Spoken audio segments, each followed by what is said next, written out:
This is the last in our short series on the one another commands. And we begin today in Colossians chapter 3, verses 15 to 17. You might want to pause the video now and read it.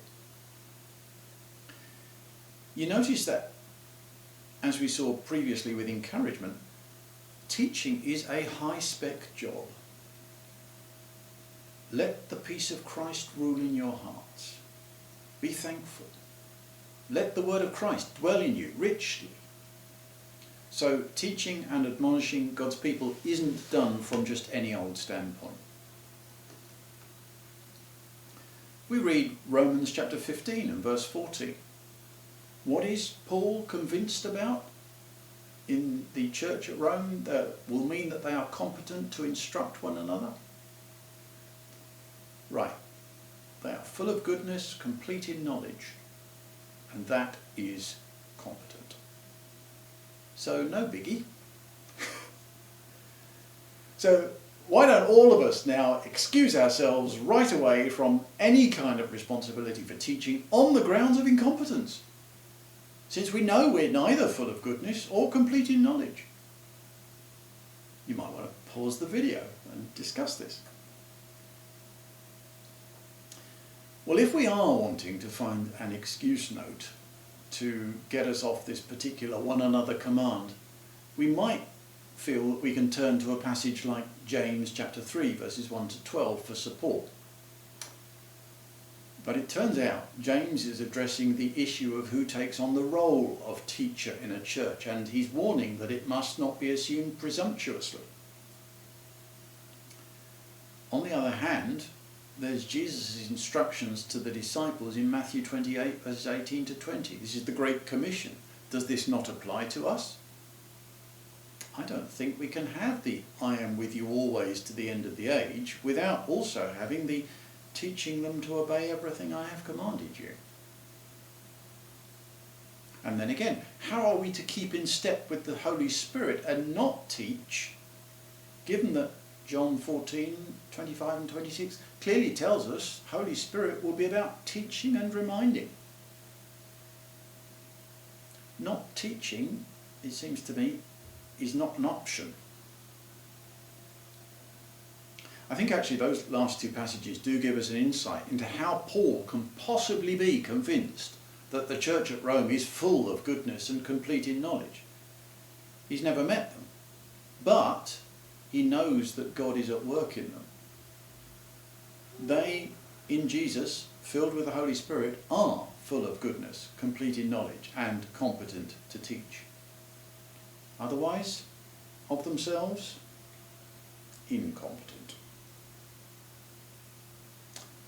So how does Jesus teach? Because we can only love as we've been loved. Let's read Mark chapter 1, verses 21 to 28. First thing everyone noticed about Jesus was his authority. And it went well beyond command of the subject being taught. He was commanding evil spirits. Do we have anything like such authority? The first thing to see is that we only have such authority under his authority. We read in Luke chapter 6 and verse 40 that a student is not above his teacher, but everyone who is fully trained will be like his teacher. And the verses around it, from Luke 6, 37 to 49, give us plenty of insight into how we can exercise authority under his authority, and how that authority sometimes goes missing. If, see verse 37, we are judging each other, not forgiving each other, well, whatever teaching we try and give each other, there will be no authority in it. We should be open to receiving and giving, see verse 38. No room for double standards.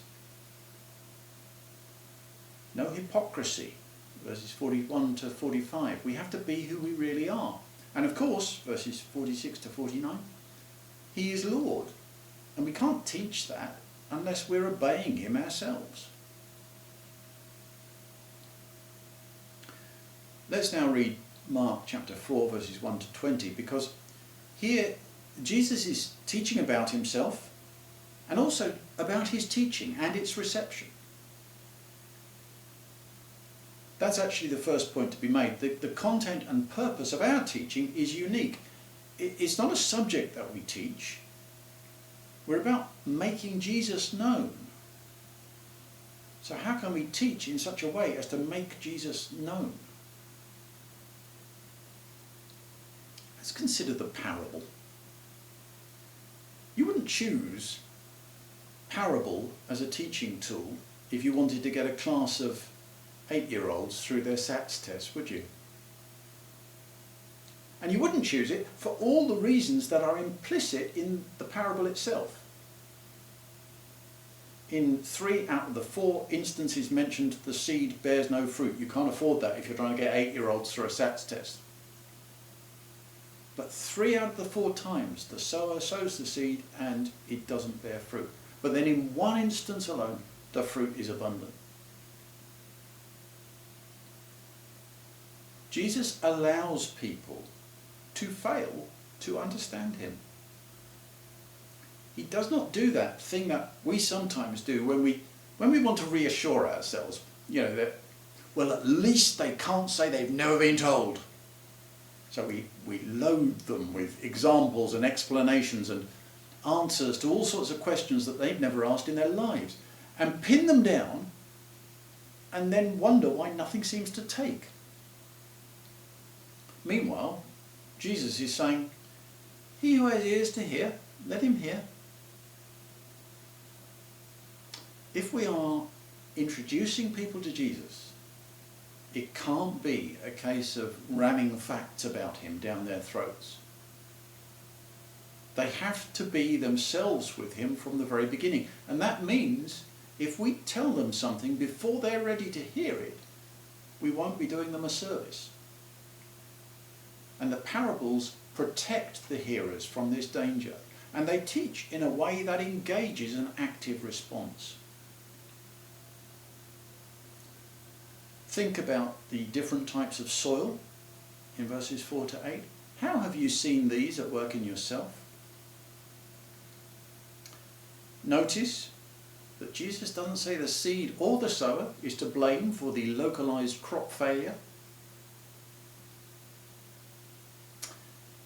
How can we teach in a way that encourages people to do what the disciples did with Jesus? Ask questions about what they didn't understand. You might want to consider now the different avenues of response that we leave for people in church.